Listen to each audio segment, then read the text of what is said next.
ঘিরে রাজনীতিতে উত্তাপ, ক্ষমতার ভারসাম্য নিশ্চিতে দুকক্ষেই বাস্তবায়ন চায় জামায়াত, শুধু উচ্চকক্ষে আনুপাতিকের পক্ষে এনসিপি। আওয়ামী লীগ পুনর্বাসনের সন্দেহ বিএনপির।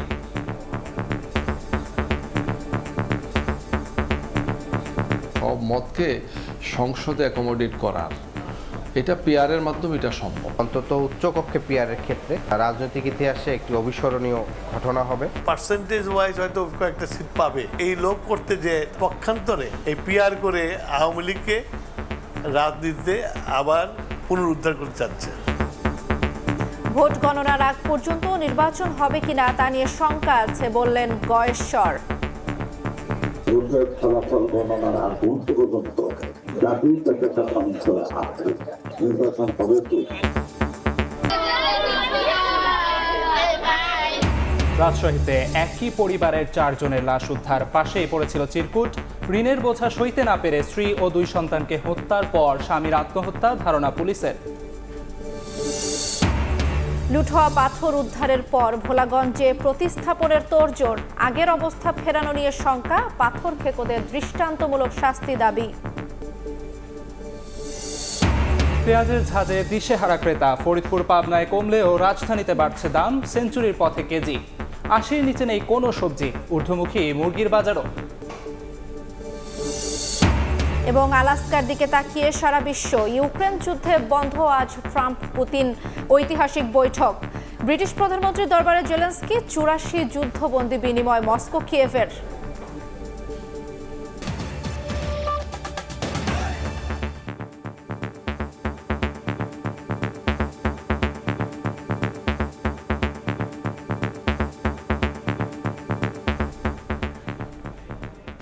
নির্বাচনের সময়সীমা যত এগিয়ে আসছে, পিআর নিয়ে ততই উত্তাপ বাড়ছে রাজনীতির মাঠে। জামায়াত বলছে ক্ষমতার ভারসাম্য এবং সংসদের সব মতের উপস্থিতি নিশ্চিতে উভয় কক্ষেই প্রয়োজন পিআর। অন্যদিকে শুধু উচ্চকক্ষে এ পদ্ধতি চায় এনসিপি, তবে কোনো কক্ষেই পিআরের পক্ষে নয় বিএনপি। দলটি বলছে আওয়ামী লীগকে পুনর্বাসন করতেই এমন দাবিতে সোচ্চার কেউ কেউ। হাসান ওয়ালির প্রতিবেদন। আনুপাতিক প্রতিনিধিত্ব বা পিআর পদ্ধতিতে নির্বাচনের দাবি উত্তাপ ছড়াচ্ছে রাজনীতিতে। প্রধান রাজনৈতিক দলগুলো পরস্পর বিরোধী অবস্থান নেওয়ায় নির্বাচন ঘিরে নতুন সংকট তৈরির শঙ্কা উড়িয়ে দেওয়া যাচ্ছে না।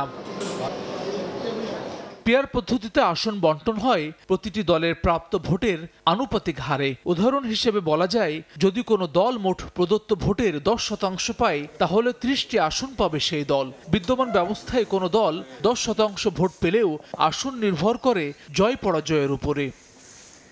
পিআর পদ্ধতির পক্ষে শক্ত অবস্থান নিয়ে জনমত গঠনে কর্মসূচি চালিয়ে যাচ্ছে ধর্মীয় দলগুলো। জামায়াত বলছে ক্ষমতায় ভারসাম্য আনতেই প্রয়োজন এই পদ্ধতি। বহুদলীয় রাজনীতির যেটা চিন্তা এখন দুনিয়া সব জায়গাতে হচ্ছে, সব মতকে সংসদে অ্যাকোমোডেট করার এটা পিআরের মাধ্যমে এটা সম্ভব। আমরা তো শুধুমাত্র একটি নির্বাচনের কথা ভাবছি না। একটি দেশ যদি ফেসিবাদ মুক্ত হয়ে ভালো অবস্থায় থাকতে চায়, যেতে চায়, তাহলে তাকে অবশ্যই একটি সর্বজন স্বীকৃত ভালো একটি কাঠামোতে তাকে আসতে হবে। পিআর নিয়ে মধ্যপন্থা নিয়েছে এনসিপি, শুধু উচ্চ কক্ষে এ পদ্ধতির পক্ষে দলটি। আমরা মনে করি জাতীয় ঐক্যমতের স্বার্থে দুই দলই এবং দুই পক্ষই সবগুলো দলই যদি একটা জায়গায় আসে যে অন্তত উচ্চকক্ষে পিআরের ক্ষেত্রে, তাহলে সেটি বাংলাদেশের রাজনৈতিক ইতিহাসে একটি অবিস্মরণীয় ঘটনা হবে। কোনো কক্ষেই পিআর পদ্ধতি না চাওয়া বিএনপি বলছে বেশি আসনের লোভে এই পদ্ধতিতে নির্বাচন চায় অনেকে। তবে দলটির মূল চিন্তা এই পদ্ধতির মাধ্যমে পুনর্বাসিত হতে পারে আওয়ামী লীগ। পার্সেন্টেজ ওয়াইজ হয়তো কয়েকটা সিট পাবে। এই লোভে তো করতেছে, কিন্তু এই লোভ করতে যে পক্ষান্তরে এই পিআর করে আওয়ামী লীগকে রাজনীতিতে আবার পুনরুদ্ধার করতে চাচ্ছে। দেশে একটা ঘোলা পানির সৃষ্টি করলে লাভ কারো হবে না, আওয়ামী লীগের হবে। রাজনৈতিক উত্তাপের মধ্যেই সুশাসনের জন্য নাগরিক সুজনের জরিপ বলছে উচ্চকক্ষ গঠনে পিআর পদ্ধতির পক্ষে 71% মানুষ। তবে নিম্নকক্ষ গঠনের বিষয়ে কোনো জরিপ পাওয়া যায়নি। হাসান ওয়ালি, সময় সংবাদ, ঢাকা। ভোট গণনার আগ পর্যন্ত নির্বাচন হবে কিনা তা নিয়ে জনমনের শঙ্কা আছে বলে মন্তব্য করেছেন বিএনপির স্থায়ী কমিটির সদস্য গয়েশ্বর চন্দ্র রায়। বিএনপি চেয়ারপারসন বেগম খালেদা জিয়ার ৮১তম জন্মদিন উপলক্ষে দোয়া মাহফিলে একথা বলেন তিনি। নির্বাচন নিয়ে ষড়যন্ত্র চলছে অভিযোগ করে ফাঁদে পা না দিয়ে সবাইকে সতর্ক থাকার আহ্বান জানান বিএনপি নেতারা। দলটির হাত ধরেই দেশে আবার গণতন্ত্রের সূচনা হবে বলে আশা তাদের।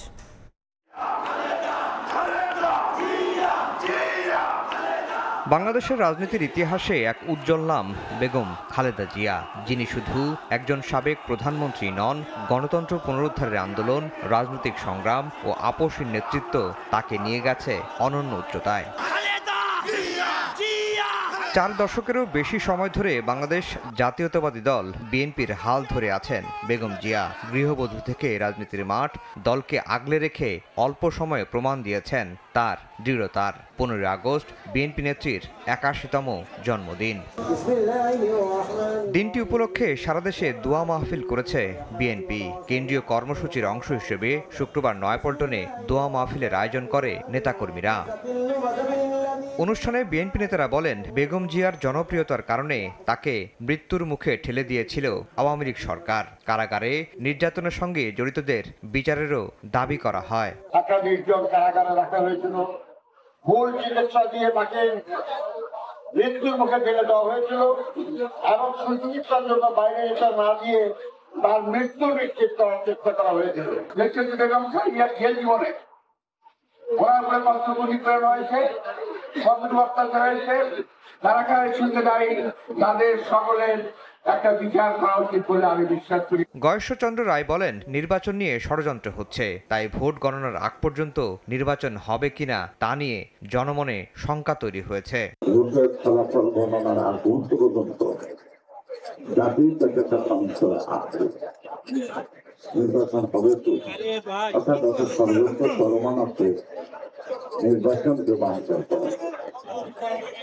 এই কারণেই আমাদের কিছু সতর্ক, সংযমী এবং ধৈর্য ধারণ করার প্রয়োজন আছে। দলটির নেতারা বলেন, বিএনপির হাত ধরে দেশে আবার গণতন্ত্রের সূচনা হবে, যার নেতৃত্ব দেবেন তারেক রহমান।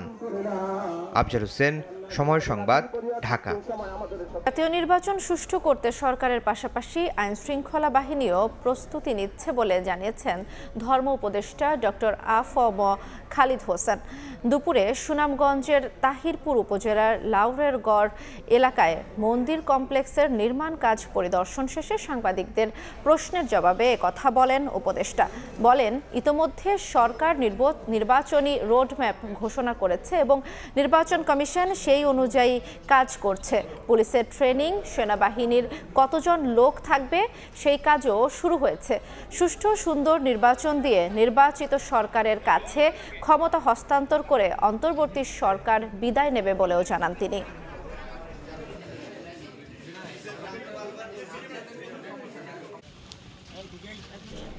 অন্য প্রসঙ্গ, রাজশাহীতে বাসা থেকে একই পরিবারের 4 জনের লাশ উদ্ধার করেছে পুলিশ। তাদের পাশেই পড়েছিল চিরকুট। পুলিশের ধারণা, ঋণের বোঝা সইতে না পেরে স্ত্রী ও সন্তানদের হত্যার পর আত্মহত্যা করেন স্বামী মনিরুল। ঘটনার তদন্তে ছায়া তদন্তে নেমেছে আইন শৃঙ্খলা বাহিনী। এক রাতেই নিঃশেষ পুরো পরিবার, মারা গেলেন 4 সদস্যই। স্বজনদের আহাজারিতে ভারী চারপাশ। শুক্রবার সকালে পবা উপজেলার বামুনশিকর এলাকার একটি বাসায় কৃষক মনিরুল, তার স্ত্রী স্বাধীনা বেগম, ছেলে মাহিম এবং মেয়ে মিথিলার মরদেহ দেখতে পান স্থানীয়রা। খবর পেয়ে পুলিশ গিয়ে মরদেহগুলি উদ্ধার করে। এই সময় মনিরুলের লাশের পাশে একটি চিরকুট পাওয়া যায়। স্থানীয়রা জানায়, বছর 2 আগে জুয়া খেলে বিপুল টাকা দেনা হয় মনিরুলের। বিভিন্ন এনজিও থেকে ঋণ নেন তিনি। কৃষিকাজ ও জমি বিক্রি করে কিছু টাকা পরিশোধ করলেও পুরোপুরি শোধ হয়নি। আত্মীয় পরিজনের কাছ থেকেও খুব একটা সাহায্য পাননি। সেই হতাশা থেকেই হয়ে পড়েন অসুস্থ। আগে জুয়া খেলেছে, বাপ মায়ের ধার শোধ করে দিস, এখন ঠিক করে না। পারিবারিক একটা হতাশা, আর্থিক ঋণ, ও তারপর চিরকুটে লিখে গেছে যে আমার এই মৃত্যুর জন্য, পারিবারিক হত্যার জন্য কেউ দায়ী না। পুলিশের ধারণা, ঋণের বোঝা সইতে না পেরে স্ত্রী ও সন্তানদের হত্যার পর আত্মহত্যা করেন মনিরুল। স্ত্রী, তার ছেলে এবং শিশুকন্যা সবাইকে আশ্রয় করে হত্যা করা হয়েছে। আত্মীয়স্বজন বা যারা আছে তারাও বললো যে চিরকুটের লেখাটা উনারই, তো উনার লেখা যেহেতু উনি নিজের আর্থিক অবস্থা, ঋণগ্রস্ততা এগুলো তো উল্লেখ করছে, তো আপাতত আমরা সেগুলোর উপর কাজ করব। আর এর পিছনে অন্য কারণ থাকতে পারে কিনা আমরা সেটা পরবর্তী ইনভেস্টিগেশনের মাধ্যমে আমরা জানতে পারব। ময়নাতদন্তের জন্য লাশগুলো রাজশাহী মেডিকেলে পাঠানো হয়েছে। এই ঘটনায় ছায়া তদন্ত শুরু করেছে পিবিআই, সিআইডি ও র্যাব। সময় সংবাদ, রাজশাহী। এই মুহূর্তে রাজশাহীর বামুনশিকরে আছেন সহকর্মী মওদুদ রানা, সরাসরি যাচ্ছি তার কাছে। রাজশাহীর বামনশিকর গ্রামে একই পরিবারে 4 জন নিহতের ঘটনায় 4টি মরদেহ উদ্ধার করে ময়নাতদন্তের জন্য রাজশাহী মেডিকেল কলেজ হাসপাতালে নিয়ে গেছে পুলিশ। পুলিশ বলছে যে মর্গে ময়নাতদন্ত শেষে পরিবারের নিকট দাফনের জন্য মরদেহ হস্তান্তর করা হবে। আর এদিকে যারা সাধারণ মানুষ রয়েছেন, তার পরিবারের স্বজনরা রয়েছেন, তাদের আহাজারিতে এই এলাকায় শোকের ছায়া। সাধারণ মানুষ যেটি বলছেন যে ঋণের চাপ সইতে না পেরেই মিনারুল আত্মহত্যা করেছেন, এবং পুলিশ আমাদেরকে যেটি জানিয়েছেন, মিনারুল সর্বপ্রথম তার যে ছোট কন্যা রয়েছে সেই কন্যাকে শ্বাসরোধ করে হত্যা করে। এরপর কন্যার সাথে একই বিছানায় ঘুমিয়ে থাকা তার মাকে শ্বাসরোধ করে হত্যা করে। এরপর তার ছেলেকে হত্যা করে এবং তারপর তিনি ঘরের যে ফ্যান রয়েছে সেই সিলিং ফ্যানের সাথে ঝুলে আত্মহনন করেন। সব মিলিয়ে এলাকার মানুষ যেটি বলছেন যে মিনারুল বছর 2 আগে জুয়া খেলে সর্বশান্ত হয়ে যান এবং তিনি অনেক ঋণ নেন এবং এই দায় দেনা তিনি শোধ করতে পারছিলেন না। এক পর্যায়ে তার বাবা কিছু জমি বিক্রি করে তার 1.5 লাখ টাকা ঋণ শোধ করেন এবং এরপর মিনারুল আরও টাকা তার বাবার কাছে দাবি করেন, কিন্তু তার বাবা সেই টাকা দিতে অপারগতা জানালে তাদের পরিবারের মধ্যে সম্পর্কের এক ধরনের টানাপোড়েন সৃষ্টি হয় এবং এ থেকে মিনারুল এবং মিনারুলের স্ত্রী তার মিনারুলের যে বাবা তাদের সাথে আসলে যোগাযোগ বন্ধ করে দেন। তারা একটি বাড়িতে থাকতেন কিন্তু সেরকম আসলে কোনো যোগাযোগ ছিল না এবং এখানকার স্থানীয় মানুষ যেটি বলছেন যে তারা মাঝে মাঝেই অনাহারে থাকতেন, তাদের যে খাবার সেটিও আসলে জুটতো না। সে থেকে আসলে হতাশাগ্রস্ত এবং শারীরিকভাবে অসুস্থ হয়ে পড়েছিলেন এবং সেই ঋণের দায় শোধ না করতে পেরেই 3 সন্তানকে হত্যা করেন এবং পরে নিজে আত্মহত্যা করেন। পুলিশ বলছে এই ঘটনায় একটি অপমৃত্যু মামলা দায়ী হবে এবং এই আত্মহত্যার পেছনে কোনো কেউ জড়িত কিনা সেটি তারা তদন্ত করে দেখছে। এবং আপনাকে জানিয়ে রাখি যে সিআইডি, পিবিআই, র্যাব ছায়া তদন্ত শুরু করছে এবং পুলিশ যেটি বলছেন যে যতগুলো কারণ আছে তারা তদন্ত করে দেখবেন এবং কেউ যদি দায়ী থাকে তার বিরুদ্ধে ব্যবস্থা নেবেন। এই ছিল রাজশাহী থেকে আমার কাছে সর্বশেষ। রাজশাহীর বামুনশিকর থেকে আমরা সরাসরি যুক্ত ছিলাম। তৃতীয় দিনের মতো চলছে ভোলাগঞ্জে লুট হওয়া পাথর প্রতিস্থাপনের কাজ, তবে যে হারে লুটপাট হয়েছে ফিরছে তার তুলনায় নগণ্য। এতে সাদা পাথর পর্যটন কেন্দ্র সহসায় আগের রূপে ফিরবে কিনা তা নিয়ে শঙ্কা স্থানীয়দের। লুটের সঙ্গে জড়িতদের দৃষ্টান্তমূলক শাস্তির দাবি তাদের। এদিকে পাথর সরানো ঠেকাতে শুক্রবারও শত শত ট্রাক আটকে তল্লাশি চালাচ্ছে সেনাবাহিনী। উপবণিকের সঙ্গে নিয়ে সিলেট থেকে ফারুক ভূঁইয়া রবিনের রিপোর্ট, ছবি তুলেছেন মোমেন হোসাইন। দিন দুপুরে প্রশাসনের নাকের ডগায় লুটপাট হয়েছিল যে পাথর, নানা মহলের সমালোচনার পর সেগুলো ফেরানো হচ্ছে পুরনো জায়গায়। শুক্রবার টানা তৃতীয় দিনের মতো নৌকা বোঝায় পাথর প্রতিস্থাপনের কাজ চলে ভোলাগঞ্জে। এটা পাথরটা আইতেছে আমাদের 10 নম্বর থেকে, 10 নম্বরে এই জায়গায় গিয়ে আটক করছে পাথর আটক করার পরে এখন থেকে আমাদের নৌকায় নিয়ে আসতেছে ওই জায়গায়, আমার স্পটের নৌকা আমাদের। বিপুল পরিমাণ পাথর লুটপাটের পর অবশেষে ফিরে আনা হচ্ছে এই সাদা পাথর। তবে আগের অবস্থায় কতটা ফেরানো যাবে ভোলাগঞ্জ সাদা পাথরকে, সেটি নিয়ে প্রশ্ন থেকেই যাচ্ছে। তবু সাধারণ মানুষের প্রত্যাশা এই পাথর লুটপাটের সঙ্গে যারা জড়িত তাদেরকে আনা হবে শাস্তির আওতায়। তবে পাথর ফিরতে শুরু করলেও প্রশ্ন থেকে যাচ্ছে অনেক। স্থানীয়দের দাবি, যে হারে পাথর লুটে নেওয়া হয়েছিল ফিরছে তার তুলনায় অতি নগণ্য। ভোলাগঞ্জের সাদা পাথর পর্যটন কেন্দ্র সহসাই আগের রূপে ফিরবে কিনা তা নিয়ে আছে সন্দেহ, সংশয় আর শঙ্কা। আমাদের দুঃখ একটাই যে আমাদের সাদা পাথর আমাদের চোখের সামনে লুটপাট হয়ে গেছে, অথচ আমরা কিছুই করতে পারি নাই।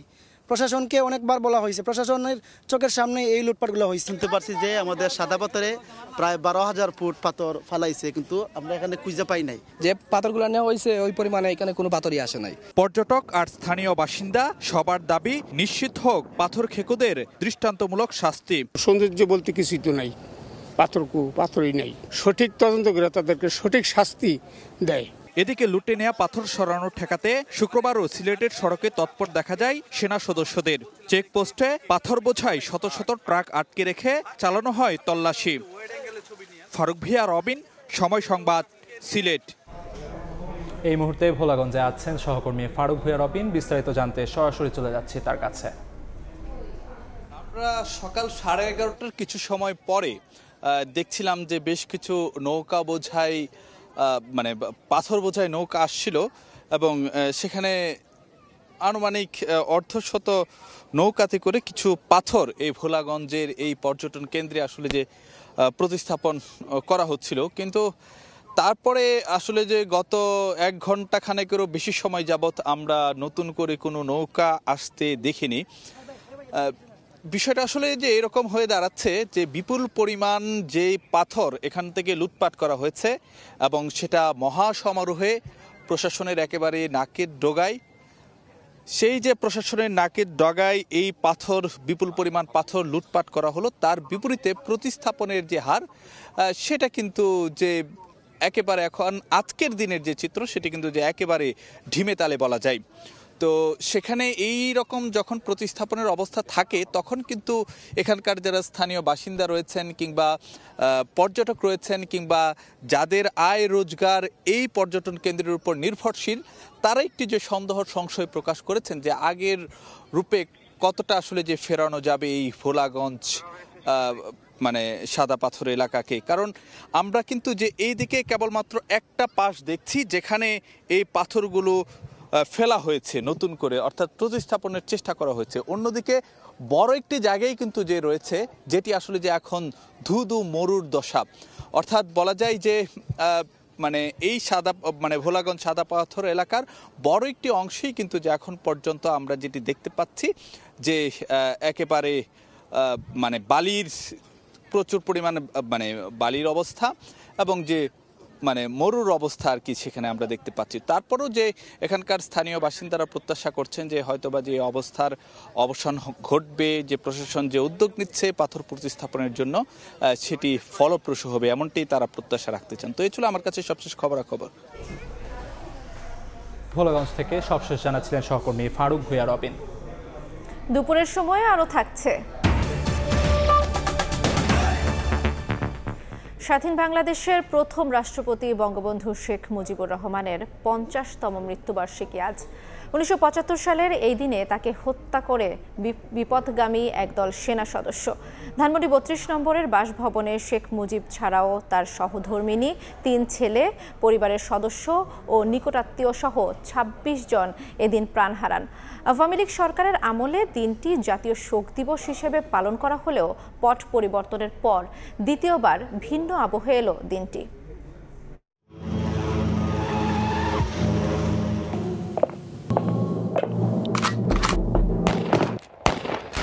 স্বাধীন বাংলাদেশে এক কালো অধ্যায়ের নাম 1975 সালের 15ই আগস্ট।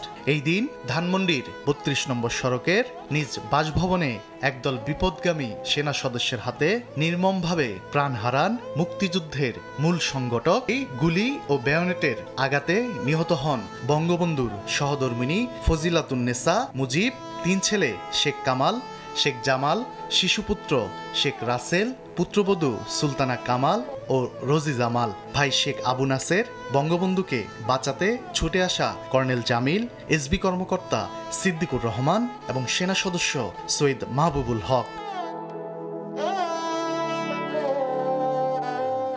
একই রাতে শেখ মুজিবের ভাগ্নে শেখ ফজলুল হক মনি ও তার অন্তঃসত্ত্বা স্ত্রী আরজু মনি এবং ভগ্নিপতি আব্দুর রব শ্রেণিয়াবাতের কেউ হত্যা করা হয়। তবে তখন দেশের বাইরে থাকায় প্রাণে বেঁচে যান বঙ্গবন্ধুর 2 কন্যা শেখ হাসিনা ও শেখ রেহানা। 21 বছর পর 1996 সালে আওয়ামী লীগ ক্ষমতায় এসে হত্যাকারীদের বিচারের প্রক্রিয়া শুরু করে। আওয়ামী সরকারের আমলে দীর্ঘদিন 15ই আগস্ট জাতীয় শোক দিবস হিসাবে পালিত হলেও গত বছর রাজনৈতিক পট পরিবর্তনের পর দলগুলোর সঙ্গে আলোচনা করে সরকারি ছুটি বাতিল করে অন্তর্বর্তী সরকার। দ্বিতীয়বারের মতো ভিন্ন আবহে এসেছে দিনটি। তানভীর হাসান মেঘ, সময় সংবাদ, ঢাকা। ফরিদপুর, পাবনা, রাজবাড়ীতে পেঁয়াজের দাম কমলেও এর প্রভাব নেই রাজধানীতে। ঢাকায় খুচরা বাজারে প্রতি কেজি সেঞ্চুরি ছুঁই। রান্নার অন্যতম এই উপকরণের ঊর্ধ্বমুখী দামে দিশেহারা ক্রেতা। বাড়তি মুরগি, সবজির দামও 80 টাকার কমে মিলছে না কোনো সবজি। মাসব্যাপী ঊর্ধ্বমুখী পেঁয়াজের বাজার। রাজধানীতে প্রতি কেজির দাম বেড়েছে 20 টাকা পর্যন্ত। তবে ঢাকার বাইরের চিত্র কিছুটা ভিন্ন। গত সপ্তাহে রাজবাড়ীতে টানা 3 দিন পেঁয়াজের দাম বাড়লেও শুক্রবার খুচরায় কমেছে 10 টাকা। প্রতি কেজি বিক্রি হচ্ছে 60 থেকে 70 টাকায়। ফরিদপুরেও প্রতি কেজিতে কমেছে 20 টাকা। একই অবস্থা পাবনার পাইকারি বাজারেও। ব্যাপারীরা বলছেন আমদানির গুজবে দাম কমেছে, এতে লোকসানে কৃষক। গত হাটে 3000 টাকা 2900 টাকা বলা লাগতো না, আর আজকে সেই পিস বেচলাম হলো 2500 টাকা। এরকম হলে কি কৃষক বাঁচে? 3 দিন আগে দাম ছিল, আজকে নাই। আজকে 2200, 2300, 2400। ব্যাপারীরা বলতেছে বাজারে এলসি ঢুকছে, সেজন্য আমাদের পেঁয়াজের দাম কম দিচ্ছে। গতকাল যে পেঁয়াজ আমরা 80 টাকা বেচছি, সে পেঁয়াজ আজকে 70 টাকা বেচতেছি। এদিকে দেশের বিভিন্ন জেলায় পেঁয়াজের বাজার নিম্নমুখী হলেও প্রভাব নেই রাজধানীর বাজারে। ছুটির দিনে খুচরায় মানভেদে দাম ঠেকেছে 80 থেকে 90 টাকায়। ফরিদপুরের পেঁয়াজ 75 টাকা কেজি বিক্রি করতেছি। রাজবাড়ির ডাল 70 টাকা কেজি। আপনার পেঁয়াজ হলো আপনার 400 টাকা পাল্লা, 80 টাকা কেজি। আগের সপ্তাহে আসলে আপনার 60 থেকে 65 টাকা, এই সপ্তাহে হয়েছে 80 টাকা, মানে 15 টাকা 20 টাকা বাড়তি কেজিতে। পেঁয়াজের তো শেষ সময়, এখন যত ব্যস্ত আছি বাজারে পেঁয়াজ কমে যাইতে আছে। দাম বেড়ে বাজারে প্রতি কেজি ব্রয়লার বিক্রি হচ্ছে 180 টাকায়। এছাড়া পটল, করলা, বরবটি, ঢেঁড়স সহ বেশিরভাগ সবজির দামই ঠেকেছে 80-র ঘরে। অন্তরা সেন, সময় সংবাদ, ঢাকা। বাজারে তারল্য বেড়ে যাওয়ায় এ পর্যন্ত নিলামে 5 দফায় 62 কোটি 20 লাখ ডলার কিনেছে বাংলাদেশ ব্যাংক। আর্থিক বাজার স্থিতিশীল রাখার পাশাপাশি প্রবাসীরা যেন রেমিটেন্সের ভালো মূল্য পান এবং রফতানি আয় যেন বাধাগ্রস্ত না হয়, সে লক্ষ্যেই ডলার কেনা হয়েছে। সেলিয়া সুলতানার রিপোর্ট। গত জুনে বেসরকারি খাতে ঋণ প্রবাহ ছিল 6.4%, যা ছিল গত 2 দশকে সবচেয়ে কম। সর্বশেষ ঘোষিত মুদ্রানীতিতেও প্রাইভেট ক্রেডিট গ্রোথ রেট বা বেসরকারি খাতে বিনিয়োগের প্রবৃদ্ধি অর্জন নির্ধারণ করা হয়েছে 7.2%। এ তথ্য থেকেই বোঝা যায় ব্যবসা বাণিজ্যিক কার্যক্রম এখন পর্যন্ত স্বাভাবিক গতিতে ফেরেনি। আর্থিক খাত সংস্কারের অংশ হিসেবে এরই মধ্যে ব্যাংক খাতে নির্ভর করা খেলাপি ঋণের জালে ধরা পড়া ব্যবসায়ীরা পাচ্ছেন না নতুন ঋণ। সঙ্গে যোগ হয়েছে বিগত সরকারের বড় বড় শিল্প প্রতিষ্ঠানের মালিকদের অনুপস্থিতি। ব্যাংকে বাণিজ্যিক লেনদেন সীমিত, এতে বাজারে দেখা দিয়েছে ডলারের ছড়াছড়ি। এমন পরিস্থিতিতে 5 দফায় বাজার থেকে নিলামে 622 মিলিয়ন ডলার কিনেছে বাংলাদেশ ব্যাংক।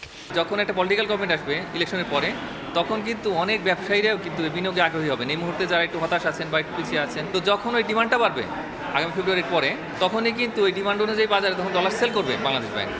তো আমি মনে করি যে এটা খুবই একটা ভালো অ্যাপ্রোচ। রাশিয়া ইউক্রেন যুদ্ধের শুরুতে বিশ্ব থেকে 1 ট্রিলিয়ন মার্কিন ডলার তুলে নেওয়ার প্রভাবে এবং জোর করে চাপিয়ে রাখা ডলারের মূল্য 1 লাফে বাড়ে। অর্থাৎ ডলারের ঊর্ধ্বমুখী স্কেলের সাথে পতন হতে থাকে টাকার মান, যা রেমিটেন্স ও আমদানি রপ্তানির মূল্যেও প্রভাব ফেলে। ফলে আমদানি রপ্তানির মূল্য ধরে রাখতে এবং রেমিটেন্সের ধারাবাহিকতা ঠিক রাখতে অর্থনীতির এই কৌশল নিচ্ছে কেন্দ্রীয় ব্যাংক। রেমিটেন্স প্রাইসটা স্টেবল হয়েছে, কারণ স্টেবল যদি না হয় তবে এক্সপোর্টাররা ক্ষতিগ্রস্ত হবে এবং রেমিটেন্স প্রেরণকারীরা নিরুৎসাহিত হবে ব্যাংকিং চ্যানেল দিয়ে টাকা পাঠানোর ক্ষেত্রে। ওয়েজ আর রেমিটেন্স যেটা আসে গত বছরের সাথে কম্পেয়ার করলে 30, কোনো দিন 40% পর্যন্ত রাইজ হয়েছে, শুধুমাত্র আমাদের এই প্রাইস ডলার কিনে প্রাইস স্টেবল করার কারণে। এছাড়া বাজারে ডলারের মূল্য 2% পর্যন্ত কমে গেলে ডলার কিনে বাজার স্থিতিশীল রাখার পরামর্শও রয়েছে IMF-এর। সেলিয়া সুলতানা, সময় সংবাদ, ঢাকা। অপরাধের স্বর্গরাজ্য মোহাম্মদপুরের জেনেভা ক্যাম্প। মাথায় মামলার পাহাড় নিয়ে কার্যক্রম চালিয়ে যাচ্ছে দাগী মাদক ব্যবসায়ী ও সন্ত্রাসীরা। মাঝে মধ্যে ধরা পড়লেও 2-3 মাসের মধ্যেই জামিনে বেরিয়ে আবারও বেপরোয়া হয়ে ওঠে তারা। আতাউর কাউসারের রিপোর্ট, ছবি তুলেছেন শিফাত আল শাহরিয়ার।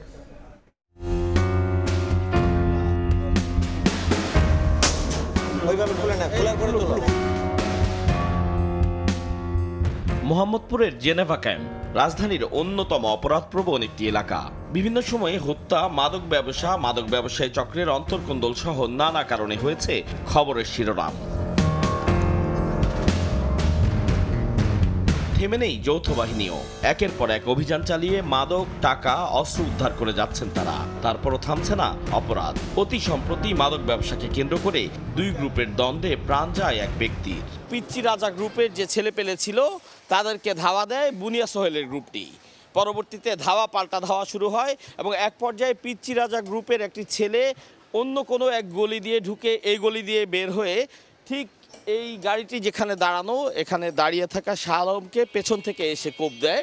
পরবর্তীতে আহত অবস্থায় শাহ আলম দৌড়ে পালিয়ে যায় এবং এখান থেকে ২০-২৫ হাত দূরে এক জায়গায় গিয়ে মাটিতে লুটিয়ে পড়ে। পরবর্তীতে তাকে হাসপাতালে নেওয়া হয় এবং চিকিৎসকরা তাকে মৃত ঘোষণা করেন। পুলিশ বলছে মোহাম্মদপুর জেনেভা ক্যাম্পের আইন শৃঙ্খলা স্বাভাবিক রাখতে অপরাধীদের একাধিকবার গ্রেফতার করেছেন তারা।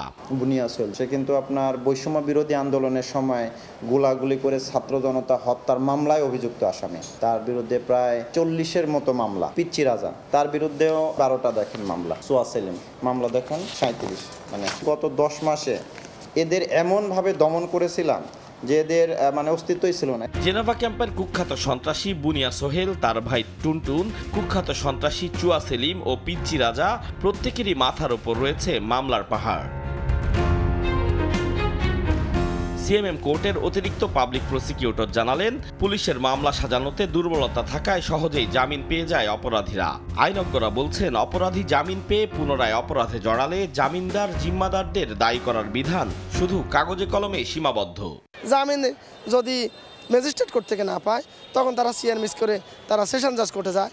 সেশন জাজ কোর্ট থেকে জামিন না পেলে সেই মামলা হাইকোর্ট পর্যন্ত যায়। পুলিশের যারা সহযোগিতা নিয়ে থাকেন মামলা করার ক্ষেত্রে, সেই ক্ষেত্রে তাদেরকে একটা মুন্সি আনার পরিচয় দিতে হবে। জামিনের যে বন্ড বলে, তো বন্ডগুলো বাতিলের একটা বিধান আমাদের রয়েছে, তবে সবসময় এই প্র্যাকটিসটি আমরা এখনো দেখি না। আতাউর কাউসার, সময় সংবাদ, ঢাকা। ফারাক্কার জলকপাট খুলে দেয়ায় প্লাবিত হয়েছে কুষ্টিয়া ও নওগাঁর নিম্নাঞ্চল। এতে প্রায় 40,000 মানুষ পানিবন্দী হয়ে পড়েছেন। তলিয়ে থাকায় নষ্ট হয়ে গেছে কয়েক হাজার হেক্টর জমির ফসল।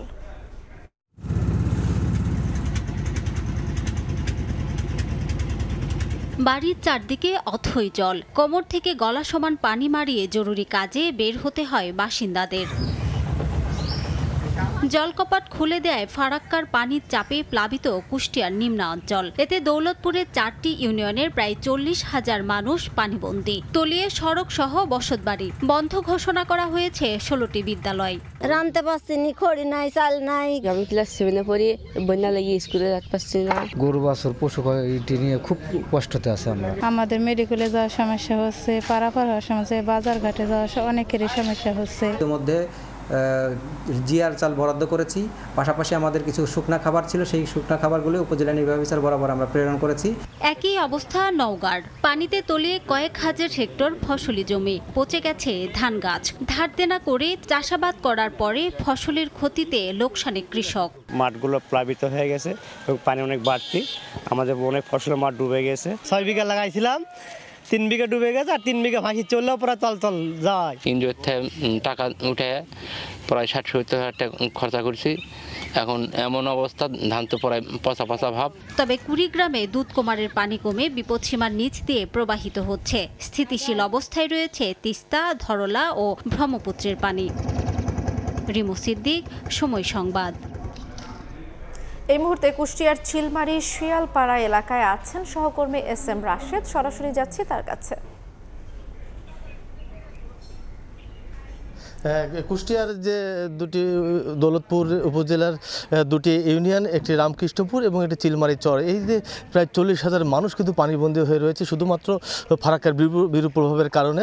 তবে কুষ্টিয়ার পানি উন্নয়ন বোর্ড আমাদেরকে জানিয়েছেন যে পদ্মার যে পানির যে পয়েন্ট রয়েছে সেখানে কিন্তু 89 সেন্টিমিটার বিপদসীমার নিচ দিয়ে প্রবাহিত হচ্ছে। তবে এখন পানি স্থির থাকবে বলে আমাদেরকে জানিয়েছেন কুষ্টিয়ার পানি উন্নয়ন বোর্ডের কর্মকর্তারা। তবে এখানে সাধারণ মানুষ যারা আছে, বিশেষ করে পানিবন্দী মানুষ যারা আছে, তারা আমাদেরকে জানিয়েছেন যে এই সময় আসলে তাদের নানা ধরনের সমস্যার সম্মুখীন হতে হয়, বিশেষ করে এই চলাফেরা করা। এবং এছাড়াও কিন্তু সরকারিভাবে যে 16টি বিদ্যালয় রয়েছে সেটি কিন্তু বন্ধ ঘোষণা করেছে, যাতে ছাত্রছাত্রী যারা আছে তারা যাতে নিরাপদে থাকতে পারে। কারণ ইতিমধ্যে কিন্তু এই এলাকায় অনেক শিশু কিন্তু মারা গেছে পানিতে ডুবে, যার কারণে স্কুল কর্তৃপক্ষ এবং প্রশাসন থেকে শিশুদেরকে স্কুলে যাতায়াত নিষিদ্ধ করেছে। এবং এরও কিন্তু এই পানি বন্দী থাকা অবস্থায় কিন্তু তাদেরও লেখাপড়ার কিন্তু একটি প্রভাব পড়ছে বলে আমাদেরকে জানিয়েছেন স্থানীয় এখানে সাধারণ মানুষ যারা আছে। ইতিমধ্যে এখানে প্রায় 6000 হেক্টর জমির ফসল কিন্তু নষ্ট হয়ে গেছে বলে আমাদেরকে জানিয়েছেন কৃষি বিভাগ থেকে। বিশেষ করে পাট এবং ভুট্টা এবং ধান কিন্তু তারা ক্ষতিগ্রস্ত হয়েছে বলে আমাদেরকে জানিয়েছেন। এছাড়া পানিবাহিত রোগের কিন্তু একটি প্রাদুর্ভাব রয়েছে বলে আমাদেরকে জানিয়েছেন সিভিল সার্জন। বিশেষ করে ডায়রিয়া, শিশুদের ডায়রিয়া এবং বয়স্ক মানুষ যারা আছে তারা কিন্তু পানিবাহিত রোগে ভুগছেন বলে আমাদেরকে জানিয়েছেন। এছাড়া এখানে যারা সাধারণ মানুষ যারা আছে তাদের আসলে নিজস্ব ঘর ছাড়া তাদের বাইরে যাওয়ার কোনো সুযোগ নেই, কারণ ইতিমধ্যেই এই অঞ্চলে যতটুকু সড়ক রয়েছে সেগুলো কিন্তু পানির তলে ডুবে গিয়েছে বলে আমরা দেখতে পেয়েছি। এবং এছাড়াও জেলা প্রশাসনের পক্ষ থেকে কিন্তু নানা ধরনের উদ্যোগ গ্রহণ করেছে, বিশেষ করে সুপেয় পানির যাতে সবাই পায় সেই বিষয়ে কিন্তু ব্যবস্থা গ্রহণ করেছে জেলা প্রশাসনের পক্ষ থেকে, কারণ ইতিমধ্যেই কিন্তু এই অঞ্চলের সমস্ত টিউবওয়েলগুলো কিন্তু পানির নিচে ডুবে গেছে বলে আমরা দেখতে পেয়েছি। এছাড়া এখানকার যে এখানে ইউনিয়ন পরিষদের চেয়ারম্যান রয়েছে তিনি আমাদেরকে জানিয়েছেন যে এখানে আসলে যে পরিমাণে সাহায্য সরকার থেকে আসছে তার থেকে সে তুলনায় কিন্তু আসলে অনেক অপ্রতুল বলে আমাদেরকে জানিয়েছেন এখানকার যিনি ইউনিয়ন পরিষদের চেয়ারম্যান রয়েছে। তবে সাধারণ মানুষের দাবি যে আসলে তারা যাতে এখানে নির্বিঘ্নে চলাফেরা করতে পারে, বিশেষ করে সুপেয় পানি এবং পানিবাহিত রোগের যে ওষুধ যদি সরকারিভাবে নিয়মিত এখানে তাদেরকে দেওয়া হয় তাহলে তারা কিছুটা রক্ষা পাবে বলে আমাদেরকে জানিয়েছেন। এছাড়া স্কুলগুলোর কিন্তু একই অবস্থা, স্কুলগুলো কিন্তু বন্ধ রয়েছে বলে আমরা জানতে পেরেছি। তো কুষ্টিয়ার চিলমারি এবং রামকৃষ্ণপুর এলাকার পানিবন্দী মানুষের নিয়ে এই ছিল আমার কাছে সর্বশেষ। আমরা সরাসরি যুক্ত ছিলাম কুষ্টিয়ার চিলমারি থেকে। দিনাজপুরে প্রতি বছরের মতো এবারও পূজা অর্চনার মধ্য দিয়ে কান্তজিউ বিগ্রহ যাত্রা উপলক্ষে আনন্দে মাতেন সনাতন ধর্মাবলম্বীরা। দীর্ঘ নৌযাত্রার পথে প্রায় শতাধিক ঘাটে রাধাকৃষ্ণ প্রতিমাকে বিদায় জানাতে ছুটে আসে হাজারো ভক্ত। যাত্রা নির্বিঘ্ন ও শান্তিপূর্ণ করতে দেয়া হয় কঠোর নিরাপত্তা ব্যবস্থা। গোলাম নবী দুলালের তথ্য ও বঞ্চিত আলম শিমুলের ছবি নিয়ে রিপোর্ট। পূজা অর্চনা ও কীর্তন সহ ধর্মীয় নানা আচার পালন, দেবতার কৃপা লাভের আশায় ফলফলাদি উৎসর্গ, ভক্তদের প্রসাদ বিতরণ। 250 বছরের পুরানো ঐতিহ্য ও রাজ পরিবারের প্রথা অনুযায়ী দিনাজপুরের কান্তজিউ বিগ্রহ যাত্রা উপলক্ষে আনন্দে মাতেন সনাতন ধর্মাবলম্বীরা।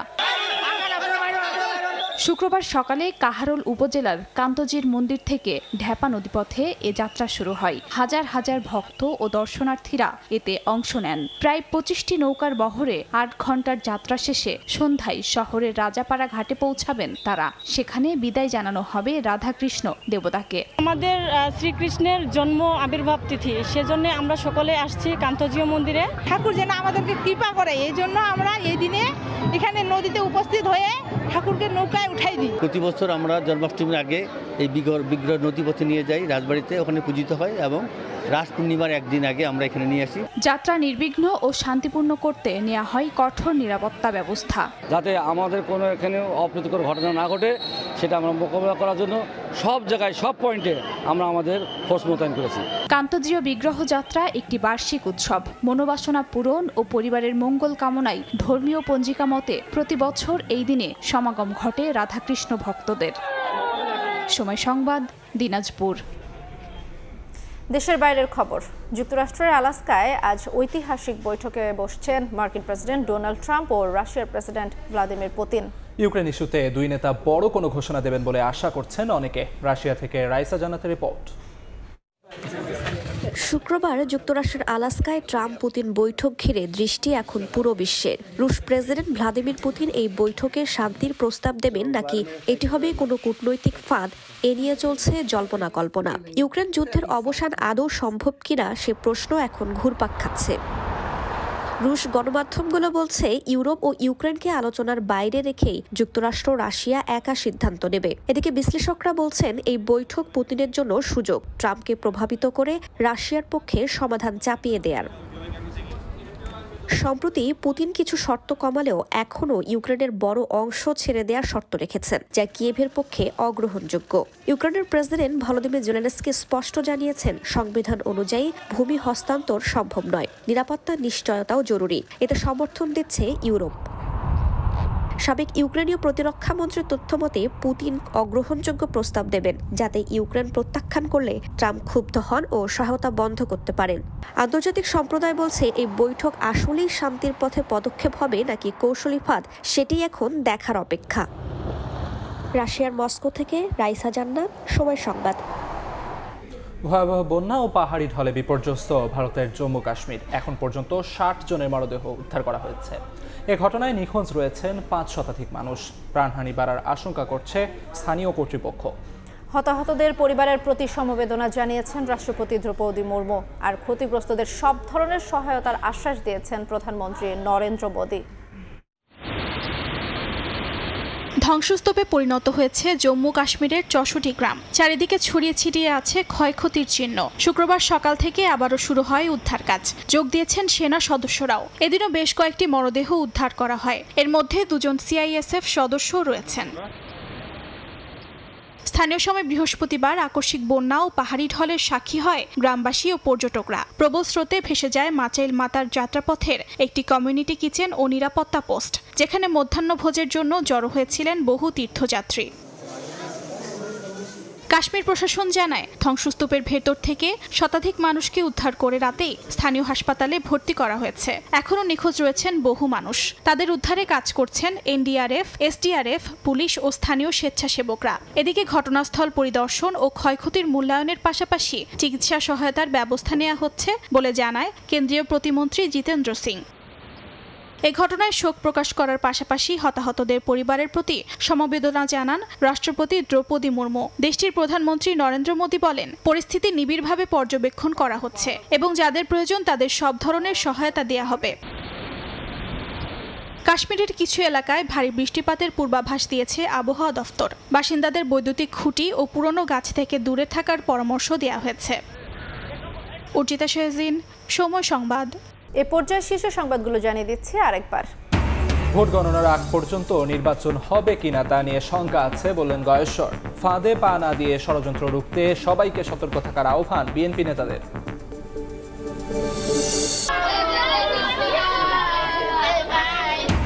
রাজশাহীতে একই পরিবারের 4 জনের লাশ উদ্ধার। পাশেই পড়েছিল চিরকুট। ঋণের বোঝা সইতে না পেরে স্ত্রী ও 2 সন্তানকে হত্যার পর স্বামীর আত্মহত্যা ধারণা পুলিশের।